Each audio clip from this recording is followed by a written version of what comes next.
दिल्ली में जनता काफी टाइम हो गया, अभी काफी दिन गुजर गए, मनीष सिसोदिया जी ने यही बोला था, तथ्य, प्रूफ, ऑडियो, वीडियो, इंतजार तो दिल्ली में भी हो रहा है ना। अभी तक उसका आपने प्रूफ दिया नहीं, पंजाब में आपने क्लेम कर दिया। ऑपरेशन लोटस का सबसे बड़ा सबूत आपके सामने है। आज से 1 हफ्ता पहले गोवा में कांग्रेस के 11 में से 8 विधायक ऑपरेशन लोटस के शिकार हुए।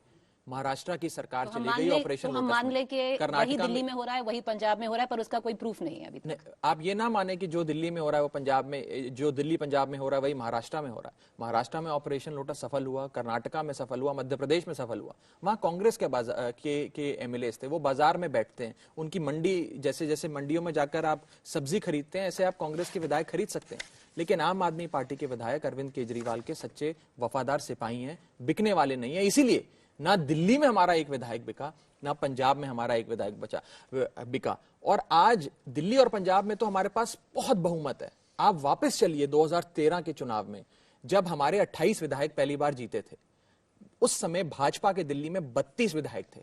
भाजपा को सरकार बनाने के लिए 36 का आंकड़ा चाहिए था, सिर्फ 4 विधायक और चाहिए थे। 32 जमा 4 36 विधायक, 70 की विधानसभा में 36 पे सरकार बन जाती। उस समय से लेकर आज तक भाजपा एक विधायक नहीं तोड़ पाई, 4 विधायक वोटरों से कहते हैं, अरविंद जी वोटरों से कहते हैं कि जो प्रलोभन देते हैं, पैसे देते हैं, वो ले लो और फिर भी वोट हमें करो। ये विधायकों को इस तरह की कोई बात नहीं बोली गई है। देखिए, हमारे जो विधायक हैं वो इनके पैसे के और इनके मंत्रिमंडल के और चेयरमैनशिप के जो ऑफर्स होते हैं उनको ठुकरा कर अरविंद केजरीवाल और आम आदमी पार्टी के साथ खड़े हैं। ये ऑपरेशन लोटस को फेल करने के लिए ही हम ये विश्वास मत लाना चाहते थे और आने वाले समय में भी विश्वास मत लाएंगे जब जब ये ऑपरेशन लोटस का प्रहार होगा। और हमें छोड़िए, हमें कहा जाता है कि विश्वास मत आप ला रहे थे पंजाब में, या आप कोई गैर कानूनी काम कर रहे थे, बल्कि कांग्रेस और भाजपा ने साथ में आकर गवर्नर साहब से ये सदन रद्द कराया। लेकिन कांग्रेस, वही कांग्रेस झारखंड में झारखंड मुक्ति मोर्चा की सरकार बचाने के लिए 2 हफ्ते पहले झारखंड असेंबली में विश्वास मत लाती है। वो गैर कानूनी नहीं था। 1951 में पंजाब के उस समय के मुख्यमंत्री पंजाब विधानसभा में विश्वास मत लाए, वो गैर कानूनी नहीं था। बनवारी लाल पुरोहित जो आज पंजाब के गवर्नर हैं, वो जब तमिलनाडु के गवर्नर होते थे, अगर उन्होंने इतिहास पढ़ा होता तो उन्हें पता होता 1952 में हिंदुस्तान का पहला विश्वास मत उस समय के मद्रास में उस समय के मुख्यमंत्री ने लाया था। जब हिंदुस्तान में कई बार विश्वास मत आया, लेकिन आम आदमी पार्टी अगर विश्वास मत लाकर भाजपा के ऑपरेशन, जरूरत क्या है? आपका तो पूर्ण बहुमत है। कौन आपको लगता है भाजपा आपको तोड़ पाएगी पंजाब? कहते हैं। एक सवाल जोड़ रही हूँ, महाराष्ट्र कोट करते हैं, गोवा कोट करते हैं, नाखून उनका कटा, शहीद आप बनना चाह रहे हैं। मतलब नाखून कटा के भी शहीद नहीं बन रहे हैं। अरे कोई विधायक आपका गया हो, कुछ डायरेक्ट हो, मतलब ऐसा लग रहा है ना कि आप लोग विक्टिम कार्ड खेलना चाह रहे हैं बीजेपी को बदनाम करने के लिए कि इनका ऑपरेशन लोटस चल रहा है। प्रमाण कहाँ है सर? देखिए, प्रमाण जो हमारे ऊपर हमले हुए ऑपरेशन लोटस के, उसके प्रमाण हमने पुलिस को दे दिए, और बाकी ऑपरेशन लोटस के प्रमाण तो देश के सामने। लगातार सरकारें गिराई जा रही हैं। मुझे बताया जा रहा है कि पिछले 7 साल में शायद 250 से ज्यादा एमपी एमएलए भाजपा ने खरीदे हैं। भारतीय जनता पार्टी के पास इतना पैसा कहां से आता है?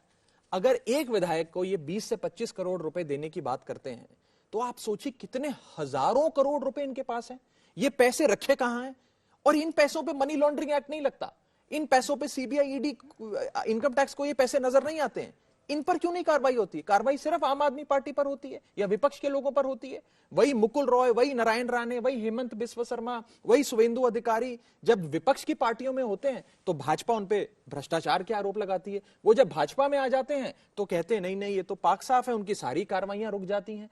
तो इस देश में एजेंसियों का दुरुपयोग कर कर पैसे और बोलियां लगाकर एक मंडी में जिस प्रकार से चीजें खरीदी जाती हैं, विधायक खरीदी जा रहे हैं, और भारतीय जनता पार्टी जब सरकारें गिराती हैं तो कुछ लोग कहते हैं कि ये बहुत बड़े चाणक्य हैं, बहुत बड़ी चाणक्य नीति का प्रदर्शन कर रहे हैं। ऐसी पार्टियों के नेता खुद ही छोड़कर जाते हैं तो फिर सारा का सारा दोष इन पे कैसे मर सकते हैं? एकनाथ शिंदे उद्धव ठाकरे को छोड़ के गए। आपने सही कहा। आप 8 विधायक जो गए उसमें आप सोचिए दिगंबर कामत है, माइकल लोबो हैं जो कि लीडर ऑफ ऑपोजिशन थे। ऐसे नेता जो अब राहुल गांधी के नेतृत्व में भरोसा नहीं कर रहे हैं, वो जा रहे हैं, तो कैसे बीजेपी करा रही है? मैं आपसे सहमत हूं, मैं आपके इस लॉजिक से बिल्कुल सहमत हूं। ये पार्टियों को अपने आप भी सोचना होगा कि कैसे अपने परिवार को एकजुट रखें। अरविंद केजरीवाल जी का परिवार तो एकजुट है, लेकिन इन लोगों को सोचना होगा। और शायद कांग्रेस जिस प्रकार से बूढ़ी होती जा रही है, अपनी भाजपा से लड़ाई लड़ने की शक्ति और जो ताकत है उसे हारती जा रही है, शायद इस वजह से जहां वो शक्ति खो रहे हैं वहां आम आदमी पार्टी आएगी। गुजरात पे आप लोगों ने बड़ा दांव लगाया, पर ये बताइए जिससे शुरुआत हमने की थी गुजरात से, वहां आपके नेता खड़े होकर बोल रहे हैं कि आईएएस आईपीएस भी शराब पीते हैं, शराब तो बड़ी अच्छी चीज है।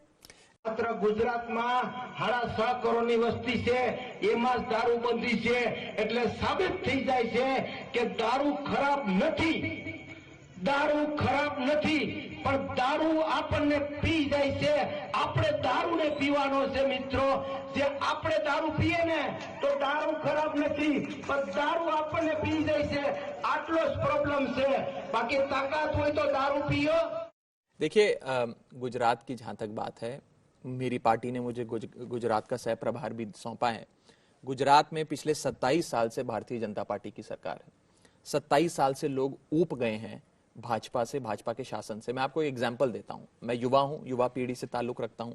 एक 25 साल का मतदाता गुजरात का, जिसने 25 साल गुजरात में बिताए, उसने भाजपा की सरकार के अलावा तो कोई और सरकार ही नहीं देखी, क्योंकि 27 साल से भाजपा का शासन है। वो भी बदलाव देखना चाहता। गुजरात के मतदाता के मन में 3 बिंदु हैं इस समय। पहली बिंदु बदलाव, दूसरी बिंदु बदलाव और तीसरी बिंदु बदलाव। बदलाव, बदलाव और बदलाव का ये चुनाव है, लेकिन वो बदलाव कांग्रेस नहीं दे पा रही। जो कांग्रेस 27 साल भाजपा को नहीं हरा पाई, अब क्या हराएगी?